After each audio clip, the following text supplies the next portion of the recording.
my name, I had this feeling I could hear half of America going, oh, no. Oh, come on, why? Her. Again, you know? Meryl Streep, Hollywood royalty, 3 Oscars, 21 nominations. The greatest actress of her generation. But what if I told you this Queen of Grace has a secret hate list? And the winner is... Meryl Streep in Kramer versus Kramer. For the love and support during this very, very delightful experience. Thank you. Actors she never wanted to see again, some of the biggest legends of all time. Streep. Yeah. She I-tinied me. Today, we're digging into the co-stars Meryl Streep secretly despised. And trust me, when you hear the shocking story about the man at the very top of her list, you'll never look at him the same way again. It's great. Where are those happy days? They seem so hard to find. Let's start light. Pierce Brosnan. Yes, James Bond himself. In Mamma Mia, audiences adored their chemistry, but behind the curtain, it was chaos. Meryl prepared for months with vocal coaches. Brosnan? Let's just say his singing was painful. He famously admitted he was terrified to sing, and Meryl allegedly hated that he didn't take it as seriously as she did. Money, money, money, always sunny in a rich man's world. Meryl is one of a kind. On set, their duet SOS was so rocky, she suggested rehearsing separately. So when you're near me, darling, can't you hear me? SOS. And when the sequel rolled around, Meryl's character was quietly killed off before they could sing together again. Coincidence? Maybe, but people on that set will tell you otherwise. It was a great group of actors that Phillida Lloyd, our director, assembled. She put together an amazingly interesting and talented cast. But if Brosnan annoyed her with bad singing, the next actor flat out humiliated her in front of the cameras. He slapped me, and when I see the movie, I see the imprint of his hand on the thing, not in the take that they used, but I still see the hand from the previous take. Back in 1979, Kramer versus Kramer made Streep a star. But the behind-the-scenes truth, brutal. Dustin Hoffman, deep in his method madness, slapped her across the face without warning. It wasn't scripted. It wasn't agreed on. It was humiliation disguised as authenticity. Even worse, crew members say he taunted her about her late partner, John Cazale, just to get real tears. Meryl later admitted, that was overstepping. That was not acting. Sure, their explosive tension made the film a classic, both won Oscars. But Meryl never worked with Hoffman again. Professionally productive, personally intolerable. And if Hoffman shocked her, wait until you hear about the actor she swore off completely after 2 movies together. In 1977, I went to see a performance of The Cherry Orchard at Lincoln Center starring our late friend Raul Julia.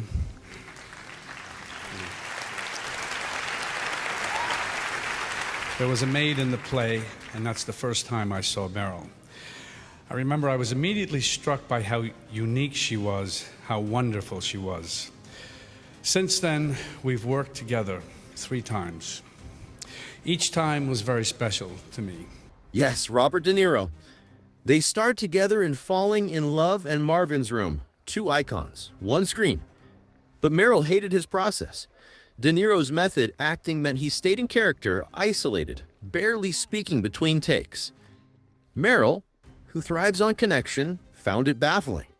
After 1 silent day, she reportedly muttered, "That might have been easier if we'd had coffee this morning." Bob just shrugged.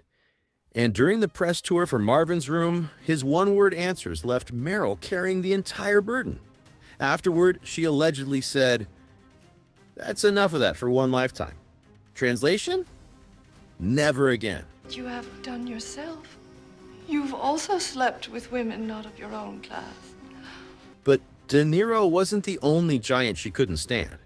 The next name, a suave Brit who treated her like a student. Is that possible? Your doctor. Soon he no longer bothered to hide the real nature of his intentions towards me. Next up, Jeremy Irons, the epitome of British sophistication.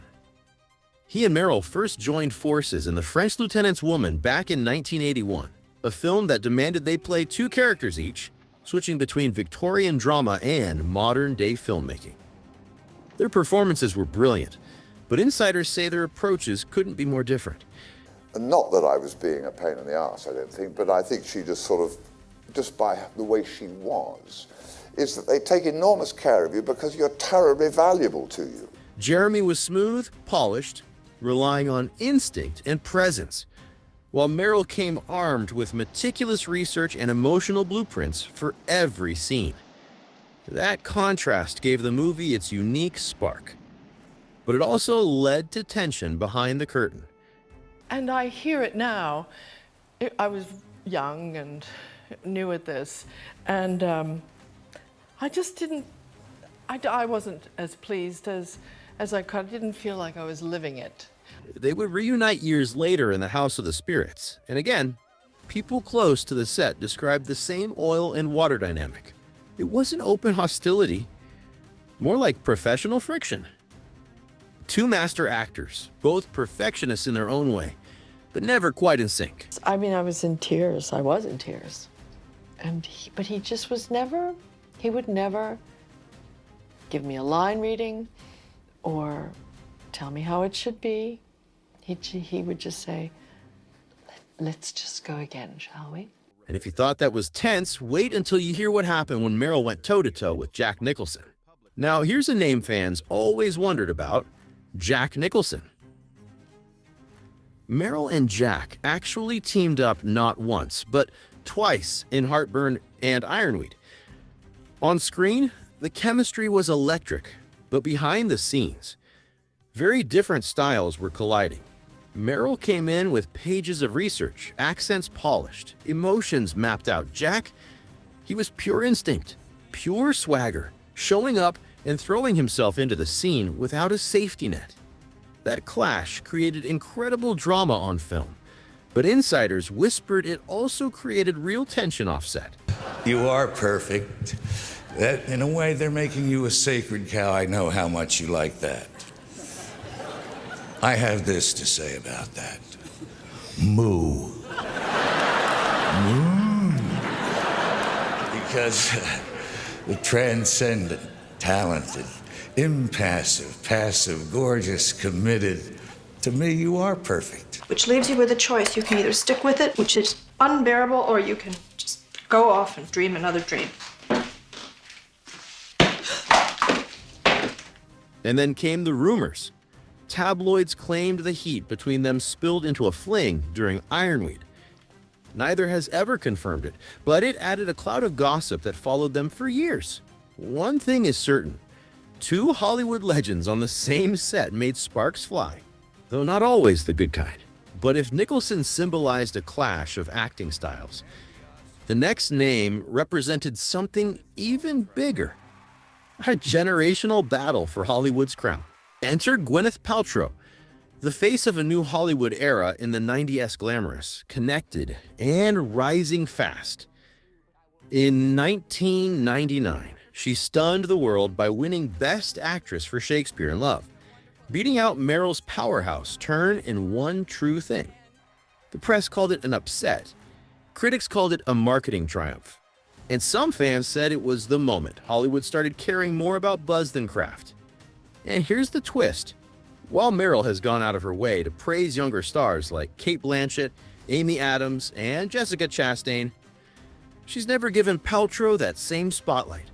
She stayed polite, of course, but the silence itself feels icy. For many, that Oscar night wasn't just a competition between two actresses. It was a symbol of the old guard versus the new, and a battle Meryl didn't forget. But not everyone ended up on her blacklist. One man earned her eternal respect: Stanley Tucci, her Devil Wears Prada and Julie and Julia co-star. She calls him a gift, attends his family events, and says she'd work with him anytime, anywhere. In a career filled with icy grudges, Tucci is the rare collaborator she truly loved. So there you have it, Meryl Streep's secret Hollywood hate list, Brosnan's singing, Hoffman's cruelty, De Niro's cold silence, Irons' condescension, Nicholson's swagger, Paltrow's privilege, and the rare gem, Stanley Tucci. It's proof that even Hollywood royalty has her breaking point. But what do you think? Was Meryl right to draw the line, or was she too unforgiving? Drop your thoughts in the comments, and don't forget to subscribe, and hit the bell for more untold stories on Hollywood Legends gossip.